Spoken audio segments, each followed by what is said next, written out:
তারেক রহমান যেটা বলে সেটা করে। বিদ্যুতের লোডশেডিংও কমে গেছে। আমরা কাজ করছি, চেষ্টা করছি দেশটাকে উন্নতির দিকে নিয়ে যাওয়ার জন্য। আমি যে জায়গায় ছিলাম মাননীয় স্পিকার, আজকে যেমন আমাদের নেতা শহীদ প্রেসিডেন্ট জিয়াউর রহমান এই বাংলাদেশকে টার্ন করে দিয়েছিল, আমরা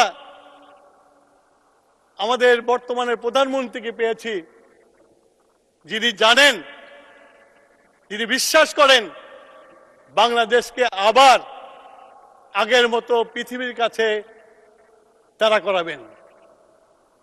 তার কাজ সেটা প্রমাণ করছে। কিছুক্ষণ আগে আমার সহকর্মী বলে গেছেন ফ্যামিলি কার্ড থেকে শুরু করে সব কথা, আমি আর ওই কথায় যেতে চাই না। আমি শুধু এইটুকুই বলতে চাই যে তারেক রহমান যেটা বলে সেটা করে।